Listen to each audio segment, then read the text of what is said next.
Bom dia a todos, tudo bom? Estamos de volta aqui com o Fala Colunista, esse programa que eu apresento, Felipe Camargo, trago aqui os colunistas da nossa revista Interesse Nacional para falarem um pouco mais sobre os textos que eles realizam aqui para a gente.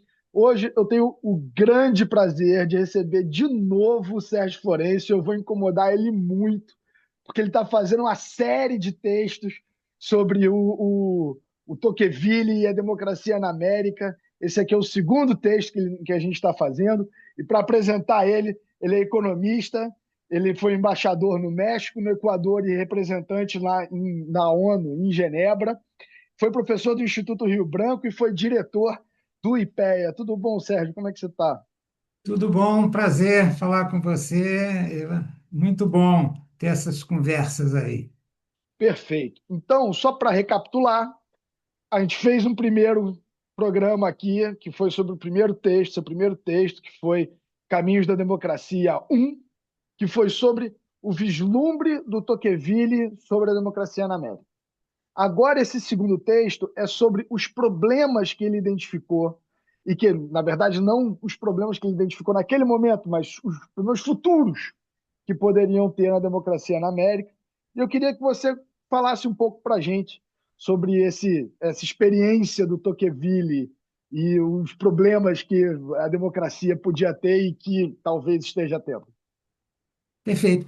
Eu acho muito útil revisitar o Tocqueville, porque nós tivemos, em 1830, quando ele escreveu Democracia na América, a gente tinha o nascimento da primeira democracia moderna. E hoje, o que nós temos é o declínio das democracias. O declínio da democracia representativa nos Estados Unidos, a ascensão de Trump é um exemplo muito claro disso, a ascensão dos regimes de extrema-direita na Europa e na América Latina e outras regiões, o que é a explosão de populismos de esquerda ou de direita. Né? Então, a consequência disso, no plano, digamos, acadêmico, a consequência é que você também tem o surgimento de muitas análises, né? Então, você tem o Levitsky, né, tentando explicar como as democracias morrem.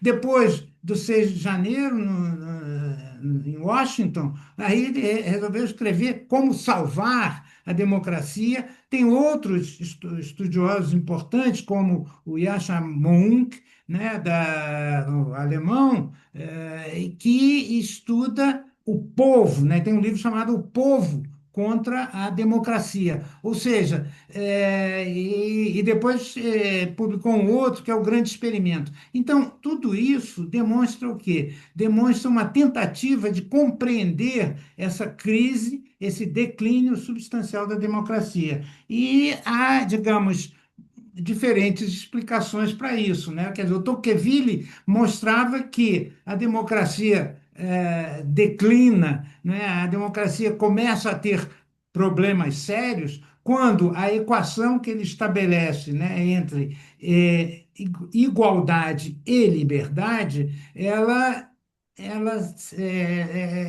não tem mais aquele equilíbrio. Não é? Então, se você tem um excesso de igualdade e você não tem liberdade, você pode acabar numa democracia na tirania da maioria, né? Então, e outras possibilidades que ele estuda. Se você privilegia demais a liberdade e você não tem igualdade, você pode acabar numa anarquia, né? Então, na verdade, os estudos que ele faz são muito importantes para compreender o mundo de hoje. O que ele chama de tirania da maioria, hoje as pessoas chamam de quê? Democracia iliberal, na Hungria, em vários outros países. Né? Então, Mas as explicações para o declínio são diferentes, né?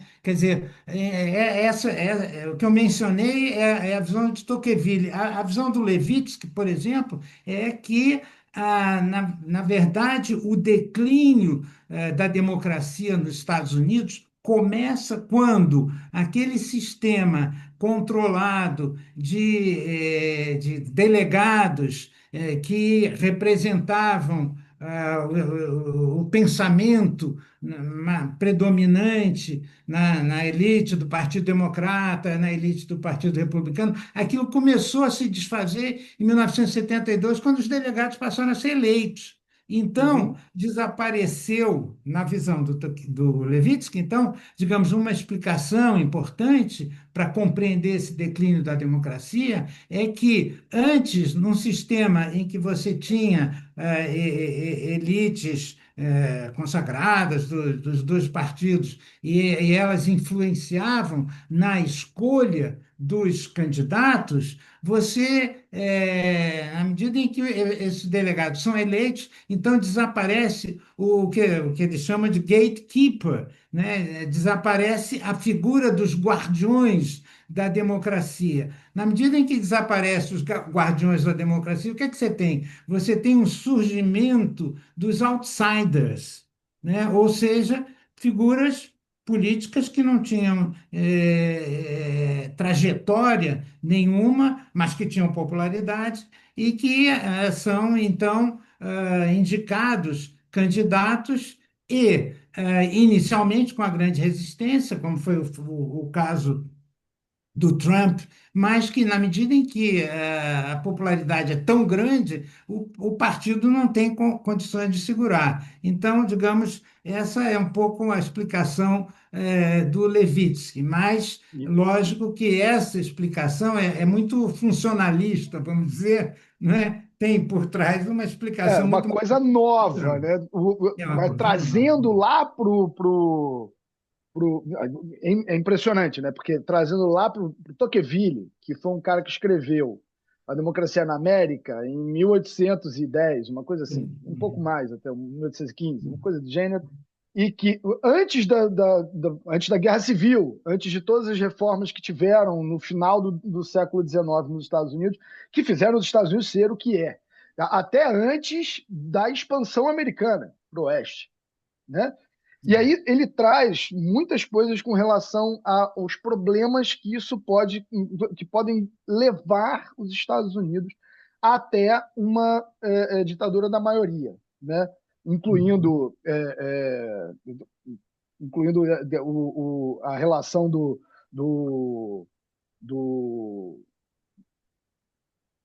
da falta de valorização do social, da parte É, da parte de estudos sociais, que é, porque você é muito igual e pouco liberal, você se torna você quer ser diferente do outro, e aí você acaba sendo extremamente produtivo, porque a única coisa que vai te fazer ser diferente do outro é o quanto de dinheiro ou de produto você tem. Você fala isso no seu texto como uma forma de ter um problema é, da democracia é, é, americana. exato. Um dos descaminhos da democracia, né, apontado por Tocqueville, é exatamente o fato de que você tendo uma sociedade extremamente igual, essa sociedade ela acaba produzindo um individualismo que, que precisa se diferenciar, né? O indivíduo, né? Esse individualismo, ele é pautado pelo objetivo da pessoa de, como todos somos iguais, mas a natureza humana exige que eu seja melhor que o meu vizinho, né? Ou E diferente que seja. diferente, né? E numa sociedade que não tem tradição aristocrática, não tem uma tradição de estudos, Castas. de alguma de casta, alguma filosofia. diferença básica do ser humano que é inerente de É, nascença, no caso da é. aristocracia. Isso. Então, enquanto na aristocracia a diferença vem a partir do nível cultural, a partir do histórico familiar, nada disso existe, né, naquela América. Então, a diferenciação vai se dar a partir da posse de bens materiais, né? E isso vai acentuar a tendência do indivíduo naquela América de se dedicar basicamente a duas ou três coisas: a família, o trabalho e a religião, né? Então, esse indivíduo que tem esse mundo muito restrito e muito forte, ele não se interessa por questões sociais, ele não se interessa por filosofia. O que o Tocqueville diz é ele não se interessa por problemas que não têm solução. Exato. Então, a consequência inevitável é que a política vai ser uma coisa muito irrelevante para essas pessoas. Ora, se você tem uma sociedade muito igualitária. E você tem indivíduos que não se interessam pela política, então o que vai acontecer inevitavelmente é que você vai ter um representante, né? Você vai ter um presidente que não reflete um debate, né, de ideias. Né? Pelo contrário, ele vai acabar se tornando, né, uma figura cada vez mais influente, poderosa, e então ele mostra muito o contraste, né, que uma sociedade extremamente igualitária provoca. O contraste é entre um indivíduo que é cada vez menor e uma sociedade, o sistema político, que é cada vez maior, né? Então, digamos, esse é um caminho do Tocqueville para configurar essa deformação da democracia.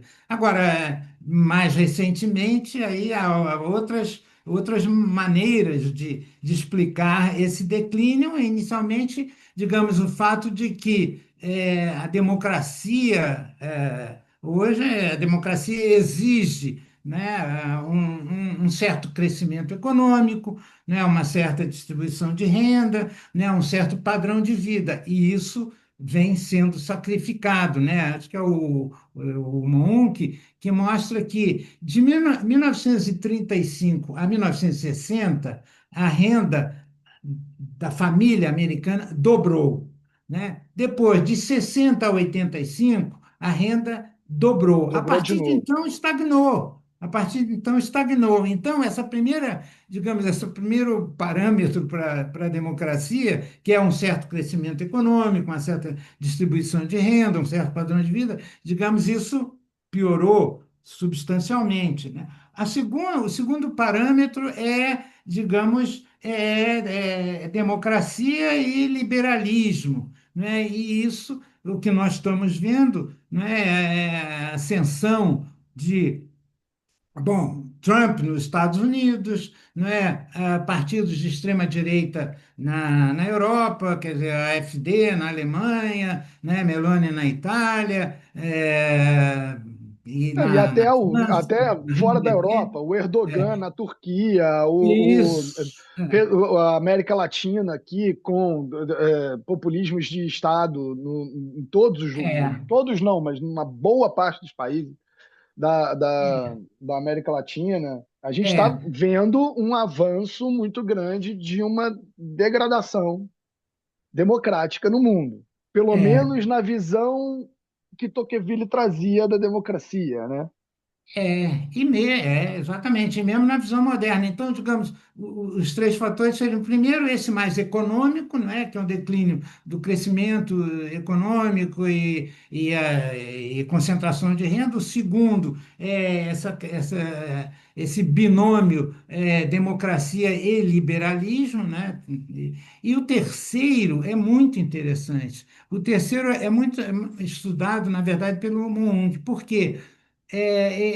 O que ele sustenta é que, digamos, o primeiro, o livro dele se chama O Grande Experimento. E o primeiro grande experimento foi a democracia na América, né, no século XIX, década de 30.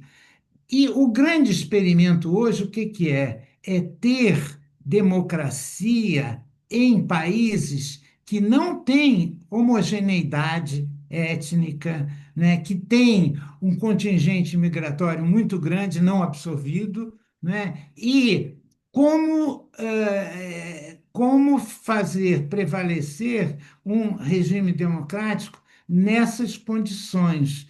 E aí, então, isso abre caminho para uma das explicações, né, digamos, desse declínio da democracia, que é o fato de que é o fenômeno cultural, né, do woke, né, é o fenômeno cultural, digamos, de uma parte da sociedade que não se sente representada por valores que são vistos como valores da elite, né? Então, Uhum. digamos, esse identitarismo também dá uma contribuição para, digamos, esses problemas que enfrenta a democracia hoje, né? Então, ah, o fenômeno econômico, né? Ou seja, o fato Tem um de que impacto muito grande. tem um impacto enorme na verdade, o que analistas que, né, que representam o mainstream econômico, o Martin Wolf, por exemplo, Uhum. né, ah, editorialista do Financial Times, ele mostra que esse casamento, né, entre economia de mercado e democracia liberal foi o que assegurou, digamos, esse crescimento, né, econômico, né, do pós-guerra até a década de 70, né, porque você tinha, digamos, não só crescimento econômico, como você tinha também essa democracia liberal. E o que acontece é que você, hoje, né, a partir dos anos 80, mesmo o crescimento econômico que existe, que é muito menor, né? Esse crescimento econômico foi um crescimento econômico muito concentrador de renda. Então, muitos analistas veem como o grande problema da democracia o fato de que você tem uma desigualdade crescente, né? Então, Mais do que digamos, uma desigualdade, talvez uma falta de oportunidade. A ideia de que você não vai estar melhor do que o você hoje, né? exatamente. Porque a ideia de desigualdade é uma ideia complicada. A gente tem a ideia de desigualdade como uma ideia de, eu vou me comparar com o outro. Mas mesmo a comparação você com você mesmo conta muito. Então, se eu estou me comparando eu comigo mesmo, amanhã eu vou estar melhor. Eu vou estar mais distante do Elon Musk? Vou, mas amanhã eu vou estar melhor. Vou estar melhor. Uhum. A ideia é que, inclusive, a comparação entre você e você mesmo, você está perdendo. Então, É, você tem a população em geral está perdendo, o médio, a classe média americana. Você fala da classe média americana, que é o grande perdedor, né, da globalização, e que perde a ideia de que você vai estar pior do que você hoje, amanhã vai estar pior do que você hoje, assola muito a ideia da sociedade americana.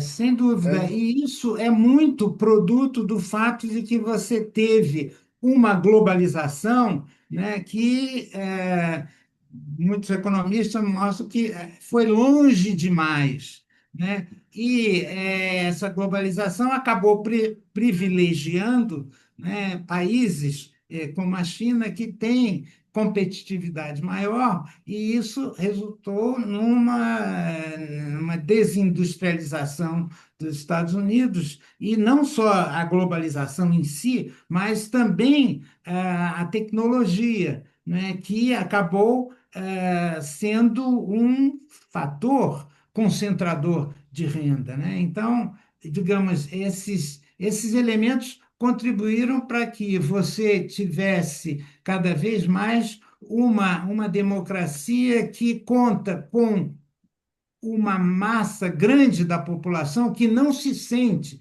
representada pelo sistema político. E isso, então, Exatamente. traz o quê? Traz um outsider que olha para essa sociedade e, no plano dos valores, defende a volta, né, a um tradicionalismo, É, então, e ataca que, as elites da costa, do né? Então você establishment, o enfim. establishment.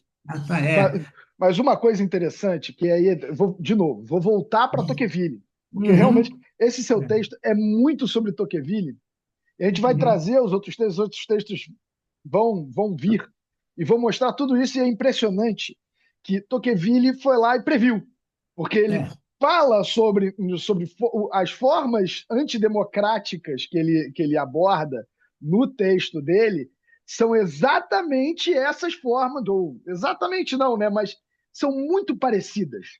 As muito descrições são parecido. muito parecidas com o que acontece hoje, que são o despotismo democrático, a anarquia nem tanto, né? Porque a anarquia é um limite que os governos modernos são muito voltados para evitar.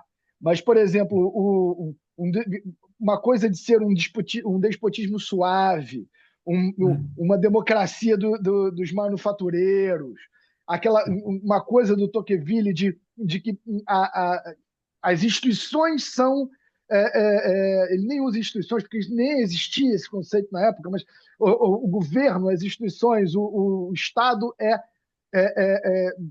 retirado das pessoas para essa elite, e aí alguém vem e fala: essa elite não pode existir. Que essa elite, no fim, é o gatekeeper ou o que for, né? Enfim, que segura essa, essa estabilidade de igualdade e liberdade no É, fiel da balança, que pode ser o exato. juiz. O Tocqueville fala do juiz, mas pode ser Isso, outra coisa. esses descaminhos, vamos dizer, da democracia apontados pelo Tocqueville. Então, ele diz que o importante para evitar isso, digamos, são dois fatores essenciais. Um é que, enquanto num regime aristocrático, a liberdade de imprensa é algo positivo, mas não é essencial, porque há outras maneiras da sociedade conseguir evoluir de forma razoavelmente equilibrada. Mas numa sociedade democrática, é fundamental você ter liberdade de imprensa. E o outro elemento que ele considera também fundamental é o que ele, lá no século XIX, chamava de introduzir núcleos aristocráticos na sociedade democrática. Por quê? Porque esses núcleos aristocráticos, e ele dá um exemplo que ele usa o tempo todo, que é a figura do juiz. né? E então essa figura ela tem a capacidade de trazer para o regime democrático uma racionalidade e não ficar só, digamos, em representantes que pouco conhecem, digamos, da técnica, da política, inclusive que a sociedade não se interessa muito pela política, né, naquele contexto dele. Então, e aí o que ele ressalta é que, digamos, é preciso que você tenha, digamos, numa sociedade democrática, tem esses núcleos aristocráticos para que, dessa forma, você evite uma uma trajetória que pode ser a trajetória que leve à ditadura da maioria, né? E para evitar isso, você precisa, primeiro, liberdade de imprensa. E, segundo, você precisa do que ele chama de elementos aristocráticos, Aristocrático. que é o quê? É o judiciário. Então, as análises dele têm extrema atualidade, porque quando ele diz que é preciso é, introduzir elementos aristocráticos na sociedade democrática, ele está procurando o caminho do meio. Ele tá Exato. evitando, não Ele é? está equilibrando a igualdade e a liberdade da sociedade para não gerar anarquia nem uma ascensão de uma parcela pequena da população, de forma que É, você forme um populismo e crie uma sociedade desbalanceada. desbalanceada. Na verdade, o que ele procura, né, e ele diz explicitamente, né, o importante é ter pequenas revoluções para evitar a grande revolução. Porque, na verdade, o que ele queria evitar, né, era, digamos, Era a uma Revolução nova Francesa. Revolução Francesa, né? Porque o pai e a mãe foram condenados à guilhotina e escaparam no último minuto. Né? Então, e isso tem muita atualidade, porque quando ele diz que é preciso ter pequenas revoluções para não ter uma grande revolução, a gente, em termos atuais, né, no vocabulário contemporâneo, a gente estaria falando de que é preciso reforma para quê? Para evitar a revolução. Exato. Né? Então, agora, ele chama muito a atenção de que, para evitar, né, essas soluções, né, maximalistas e que trazem consequências tão desastrosas, né, para a humanidade, é preciso você ter esses dois parâmetros, a liberdade de imprensa e outro um judiciário, né? E nesse sentido, digamos, nós estamos numa situação, digamos, numa configuração, né, teórica muito atual. São dois grandes temas, mas ao mesmo tempo são dois temas de difícil solução. Primeiro, porque não é, com a internet, com as redes sociais, o destino da liberdade de impressão é extremamente controverso hoje, né? E o papel do judiciário, né, ele considerava fundamental porque era uma maneira, né, de você trazer racionalidade. Porque quando ele fala na figura do juiz, é porque o juiz era aquela figura na sociedade do século XIX, é aquela figura que fica, digamos, acima Que decide. Ele, que que na decide. verdade é um sistema, eu tenho que explicar aqui um pouco, que é o sistema legal americano e anglo-saxão não é igual ao nosso sistema. onde as leis são criadas pelo legislativo e apenas aplicadas pelo judiciário. O judiciário, no sistema anglo-saxão, tem o dever de incorporar a legislação, a legislação. Então, ele não é necessariamente que ele cria leis, mas ele cria jurisprudência, ele cria um algo novo. Se precisar de um algo novo, o juiz pode interferir o juiz. Eu não estou falando, o juiz do STF. Não. É o juiz, o pequeno juiz, o cara que está numa cidade no interior do Alabama no século XIX. O juiz de lá poderia incorporar ali alguma coisa. Ele não É, precisa depender de Washington para fazer isso.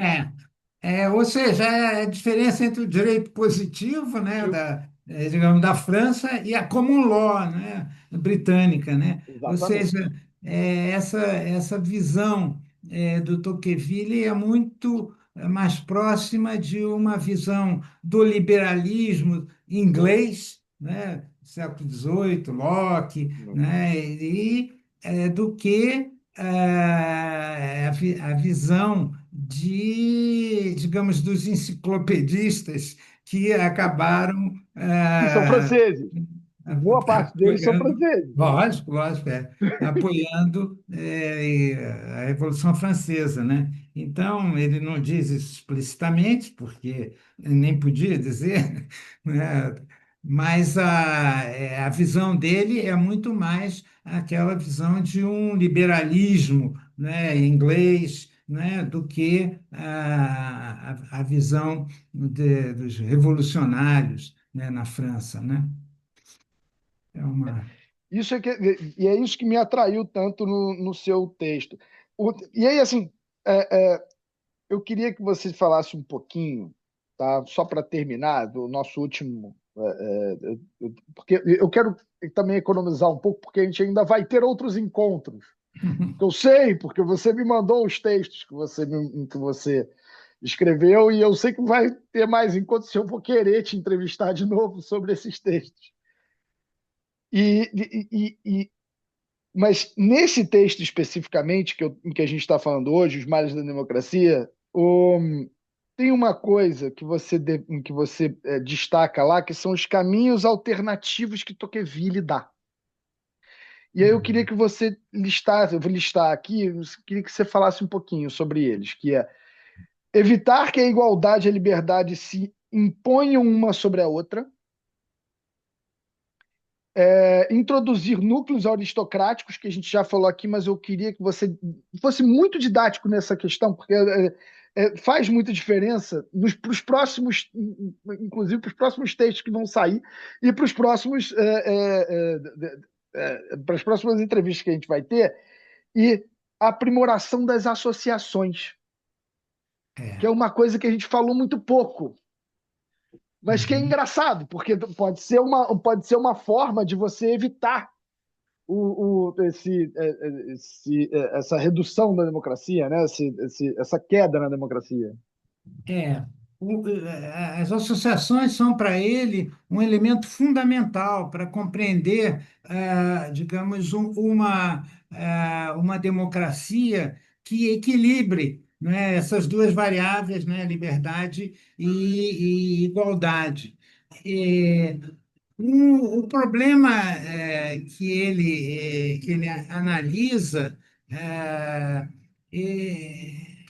resulta muito de quase que uma análise antropológica da sociedade americana daquela época, e, né, em que a igualdade era tão predominante, né, que podia levar a um papel muito secundário, né, para a liberdade.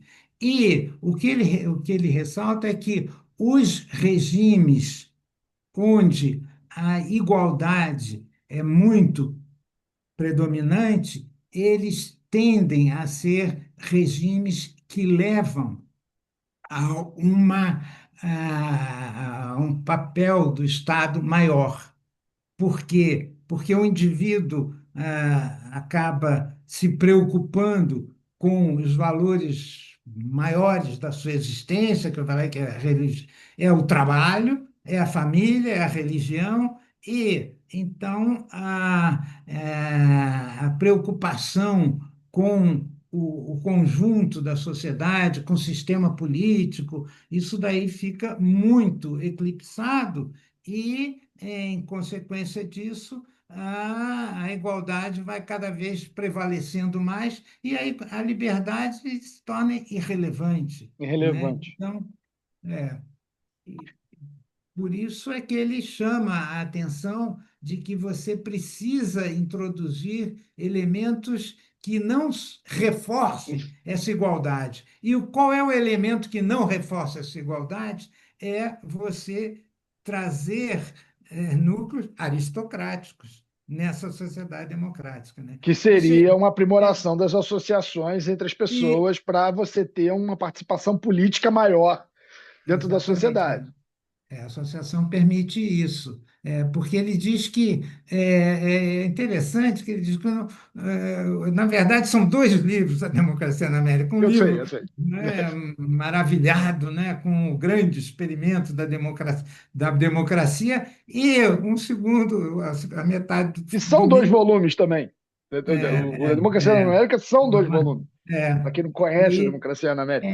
que ele começa dizendo que a grande ameaça, o grande perigo para as sociedades é a revolução, é a grande revolução. Para Se ele era, termina, inclusive. Para ele para era ele foi, efetivamente. Foi. para ele, para a família dele, para ele. Então ele começa dizendo o grande perigo a ser evitado é a revolução.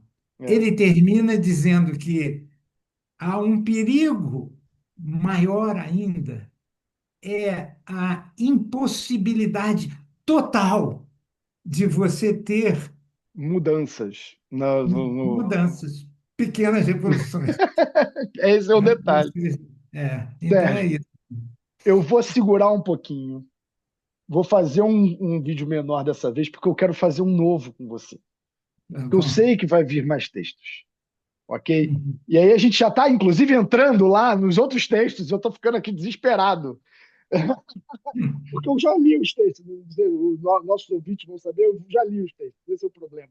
E aí eu sei que eu quero falar lá nos outros, porque eu quero desenvolver mais esse negócio. E eu queria deixar um pouquinho para depois. Então, a gente vai encerrar hoje aqui. Mas eu vou te Tá chamar ótimo. de novo e a gente vai falar de novo. Tá bom? Perfeito. Tá ótimo. Para mim Perfeito. vai ser um Bri- prazer. Obrigado, Sérgio. Obrigado de novo estar aqui. Eu vou te receber de novo. E a gente Tá vai bom. falar ainda muito mais sobre isso, porque eu adoro o Tocqueville. É um cara que eu realmente tenho um carinho muito grande. E você, enfim, você leu isso e entende isso melhor do que ninguém. E muito obrigado por estar aqui de novo. Vou te chamar novamente, hein? Obrigado pelo convite, sempre um prazer. Tudo de bom.